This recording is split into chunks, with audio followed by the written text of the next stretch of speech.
you. It's the Bill and Scott Cubicle Show. Yeah. It's the Bill and Scott Cubicle Show. Yeah. Nobody's around, so I feel like I know. it's super loud.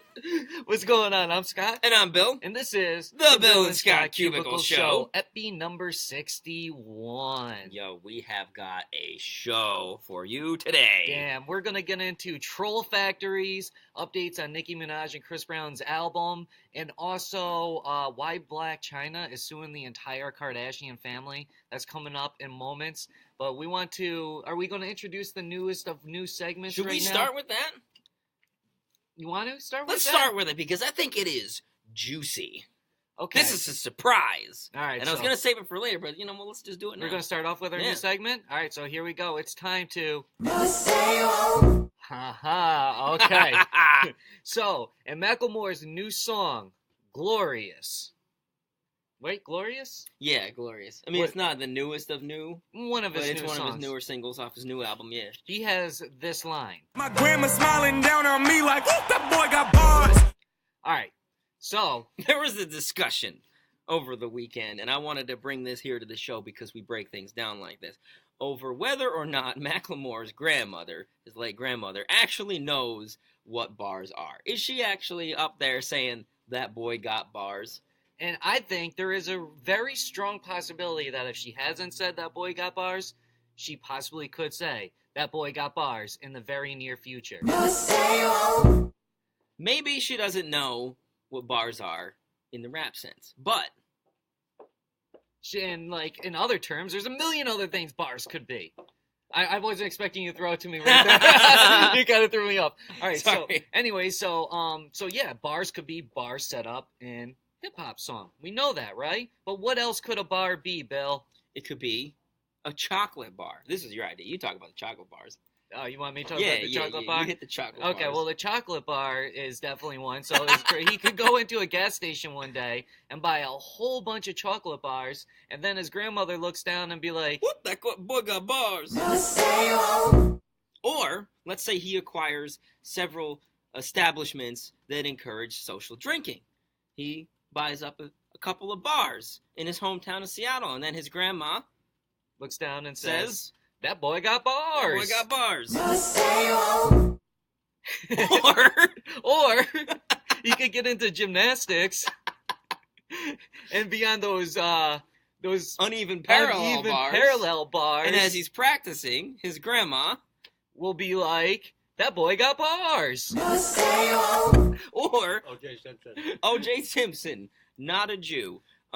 That's from the Hanukkah song, remember?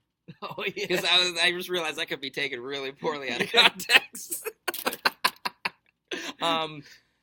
O.J. Simpson, if Macklemore decides to Go like in the O.J. Simpson was a Jew.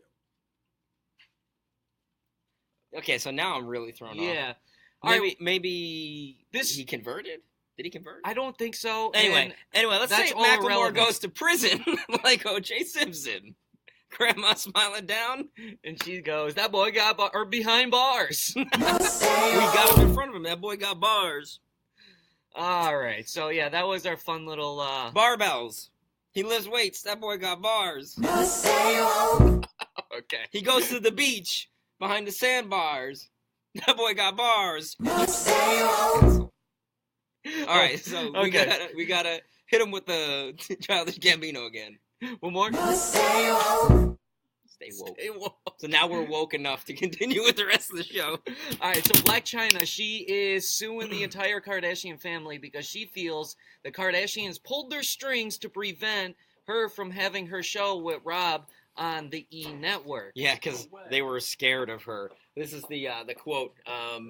So that she wouldn't be able to compete against them, quote, as an entrepreneur and social media influencer. Because that's what I think of when I hear Blac Chyna, not ran through stripper. Now, here's the thing, Blac Chyna. Did you ever think for a second that the only reason why people care about you is because you are connected to the Kardashians? Did you ever think that if people really wanted to watch you, like the one person, they're just going to look at you on Instagram? Not to mention, I mean, when I think of Blac Chyna, I think of opportunistic. like opportunism at its best. She latches Nobody's on, watching your show. That's why they didn't give you the show, Blac Chyna. Right. She latches on to whatever she can grab hold of, get that little bit of influence and clout, that pop culture relevance, and parlays that into whatever she can. And she's done a fine job of that so far. It's kind of what the Kardashians did, but they did it a lot better. A bit of more of a classy fashion, if you can even say that. But not to mention, with her show, Rob and Chyna, excuse me. OJ's not at you. I'm sorry, guys. Thanks. There's the update. There's the retraction. Yeah. Oh, their marriage. How you gonna have a show about a marriage that's gone down in flames like this? And whose fault is that? Both of theirs, I guess. All right, I'm done. Sorry. I'm just thinking, why is this? All right, never mind. You torpedoed your own show by being a whack job, and I get that goes on both sides of the coin. That's why nobody wants to watch the show. I just don't see why she thinks that people are really going to tune in to watch a Blac Chyna show. I don't see that happening at all. She's not out there setting any trends. Say what you want about the Kardashians, but at least they're setting trends and doing things that is like moving whatever you want to call it forward with what they do. I don't see Blac Chyna doing any of that. And if people want to tune into Rob and Blac to watch freaking Rob Kardashian, then just watch him on Keeping Up with the Kardashians. Like, it's stupid. Nobody's going to watch your show. They were smart by not playing it before they lost a bunch of money, in my opinion. Like, get over yourself, Blac Chyna. You're not as popular or as cool as you think you are. It's like this, to put it into terms that today's society will understand. Blac Chyna is a barnacle on the hull of the Kardashian ship, and she got scraped off, and now she's suing the ship. What a Get time. It? It's a perfect analogy. To Everybody be knows what alive. barnacles and hulls are. No, they don't. At all. And then, so Chris Brown is totally moving forward with his album, Heartbreak on a Full Moon. I don't know when it's supposed to come out. I think it's coming October, out soon. This month it's supposed to be out. Is it come out the 27th? I don't think they had an exact date from what I read. So this But week this or next month, week, yeah, I guess. yeah, this week or next week, yeah. But it's supposed to have over 40 songs on the album here. 45, allegedly. No official runtime. But one thing I have been noticing is that all of Chris Brown's most recent singles, which are all on this album, have been, like, roughly 2 minutes long. Like, maybe just over 2 minutes. They have not been very long at all, which gets kind of annoying when you're like, I gotta go to the bathroom. Oh, it's a Chris Brown song. I only got 2 minutes. Thanks, Chris. Here's why I think he's doing all these songs. Because now, in this day and age, streams count as plays. You want people clicking on your songs and streaming your songs so they count as a play. You got 45 songs on your album. You're going to click through all 45 of those songs to listen. Therefore, he's gonna rack streams are building up. How else are you going to build up the numbers? You got to think it's today. It's all based on numbers. Billboard charts has nothing to really do with like the money being brought in anymore. It's all about the numbers. Like they're going to start counting YouTube streams. Like those are going to be, if they're not official, they're about to be official. They've been official for like 3 years. Very soon you're going to start to see like Instagram and Snapchat loops and all those are going to eventually start to be counted. You know, they'll be like, okay, well every 500 10-second loops equals a play or whatever. You know what I mean? They'll figure out some mathematical... Right. Just like every 1,000 streams equals a album sold. Is it 1,500? Mm-hmm. Okay. But I do think, personally, that should go up to probably about 2,000 because I do think 1,500 is a little low, in my opinion. Because I don't like any of it. I don't... It's... I don't know. I feel like... nowadays, then people would only sell 7,000 copies. I mean, that's true. That's the problem. They would move forward and only sell... A good artist would only sell 50,000. I bet you Kendrick Lamar probably only has maybe actual 150,000 are actually albums sold. I mean, you got to do it to adapt with the times, but it's just like when you can manipulate it like this, when you can be like, well, I'm going to put out a 45-song album so I can get, every album is 45 plays just because somebody wants to listen to every song on the album that's going to guarantee me 45 plays. I think it's cheating. Yeah. But that's the world we live in, and that's how they cheat. And they find these bloggers, and, they get on these Spotify playlists that get millions of hits each day, and I'm sure they're paying money to get them onto these playlists, and when they're on there, they're getting their streams up. It's all about how to work the system, and Chris Brown is working the system by having over 40 songs on his album. Man, should we hit him with the childish again? I think we should. And if you didn't know... Now you know. All right. So, also speaking of albums, Nicki Minaj, she's working on her album Down in Miami. It's got no title yet, but she says it's going to be super classic. No. Iconic. What's the quote? Iconic. Thank you. Yep. That was it. I was just guessing there. No, yeah, super iconic. So you know it's going to be good when the artist says their own work is iconic. I'm being a bit facetious here, but she says that feel like she's finding the real Nicki Minaj, and she's genuinely, truly happy for the first time. And you know what I think about that? I think she's throwing shade at Meek Mill, like, yo, look, now you're gone, and I'm truly happy because I found myself away from you, Meek Mill, president of hip hop.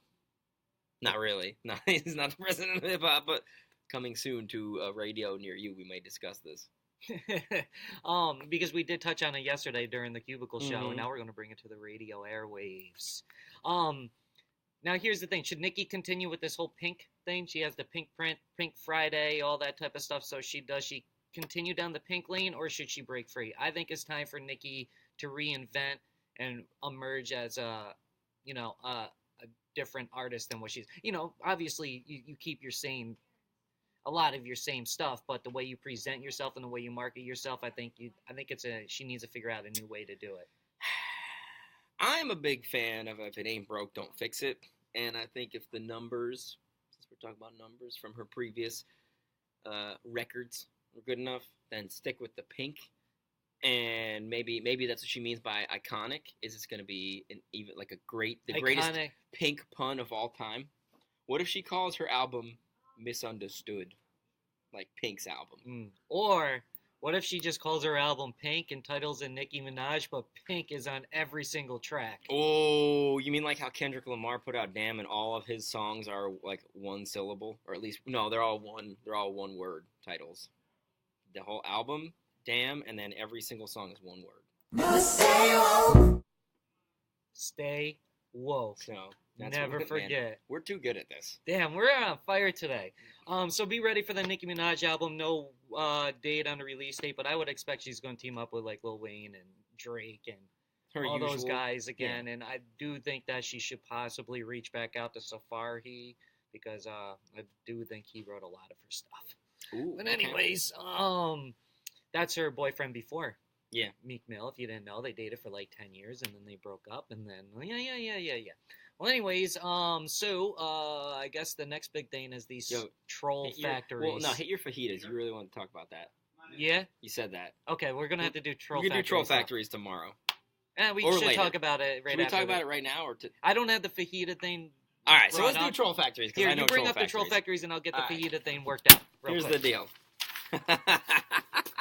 There's this report on Yahoo that says that Russian troll factories tried to influence the 2016 presidential election, and they did so by watching the Netflix show House of Cards so that they could learn how American politics works. They'd have to watch it in English and pick up on the subtle nuances of the American political scene, and then they would hit the internet. They would go to like forums, they would go to news sites, Facebook, and they would slam Hillary Clinton with their assessment based on House of Cards. And first of all, troll factories, and again, this is real conspiracy theory type stuff, but supposedly, allegedly, there's this insider who only gave a pseudonym, he didn't give a real name, who he's like spilling the beans on all this stuff, and it's like Vladimir Putin put together these troll factories of people to go troll the internet and not rig the election, but like swing the vote of people on the internet.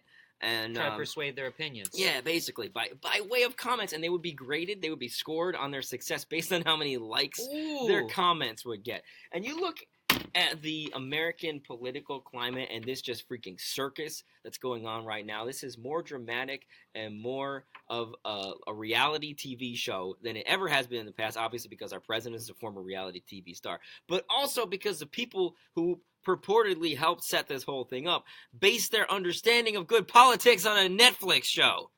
All right, I'm done. That's troll. Nutshell right there. So good. And then speaking of some crazy stuff. So over the course of 9 years, this dude would steal like $600 worth of like fajitas, all right?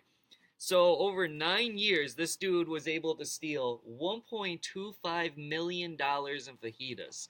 He eventually got caught because he called into work one day allegedly, and where the drop-off spot was for the box of fajitas he would take, like the people were like, "Oh wait, there's not a box supposed to be delivered here," and they put it together, go back, they find out. So this guy stole over $1 million worth of fajitas over the course of 9 years. Did he work at the fajita place? He was like a delivery guy, so I don't know if he was a fajita guy or if he just.